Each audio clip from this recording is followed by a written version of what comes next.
বিশ্ব মানবতার কল্যাণ হোক। আজ আলোচনার বিষয় পবিত্র ঈদ মিলাদুন্নবী সাল্লাল্লাহু আলাইহি সাল্লাম, পর্ব নাম্বার 1। প্রচারে সুফি শফিউল বাশার আজিমপুরি বাবাজান আমার মুর্শিদ কেবলা। যারা ঈদ মিলাদুন্নবী সাল্লাল্লাহু সাল্লাম পালন করে না, এমনকি নবী পাক সাল্লাল্লাহু সাল্লামের জন্ম তারিখ নিয়ে প্রশ্ন তোলে, তাদের বুঝতে হবে ধর্মের মত হয় বিশ্বাসে। বেদাত করে কারো বিশ্বাসে আঘাত করা এটা ধর্মীয় রীতিনীতির বিরোধিতা।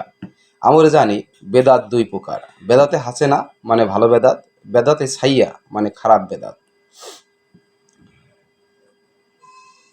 কথার খাতিরে ধরে নিলাম মিলাদুন্নবী বেদাত, কিন্তু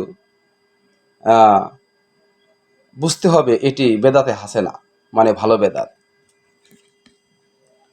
কারণ সৃষ্টি জগতে নবী করিম সাল্লাল্লাহু সাল্লামের আগমন পর্যন্ত যাহা ছিল এবং তিনি যা ব্যবহার করেছেন এবং তার সময়কালীন যা যা ছিল, এর পরবর্তীতে যত নতুনত্ব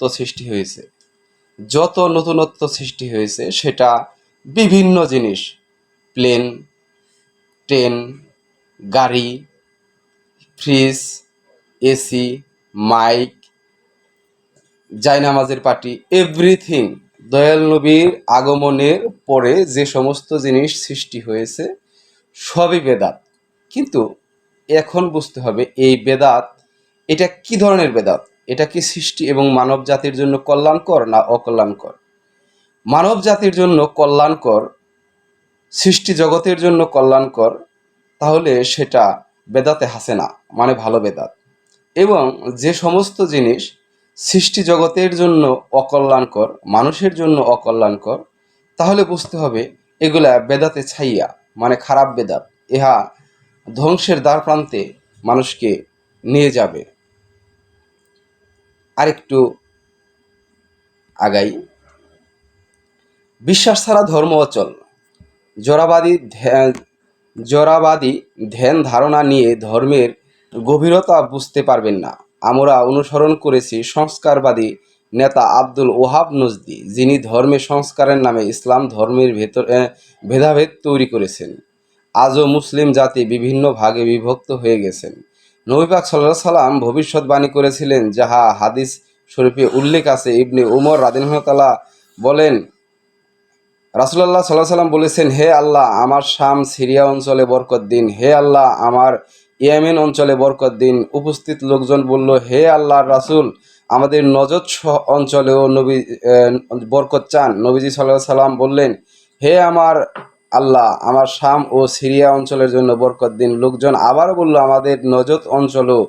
হে আল্লাহর রাসূল, তখন তৃতীয়বার চতুর্থবার নবীজি বললেন, সেখানে ভূমিকম্প, ফিতনা আর বিশৃঙ্খলা রয়েছে এবং সেখান থেকে শয়তানের শিং তার অনুসারী বা উৎস উদয় হবে। নবী পাক সাল্লাল্লাহু আলাইহি সাল্লাম নজদ শহরের জন্য বদদুয়া করেছেন। নজদ শহর, যাহা বর্তমান রিয়াদ জন্মগ্রহণ করেছে আব্দুল ওহাব নজদি। ব্রিটিশ গোয়েন্দা মিস্টার হামফ্রেস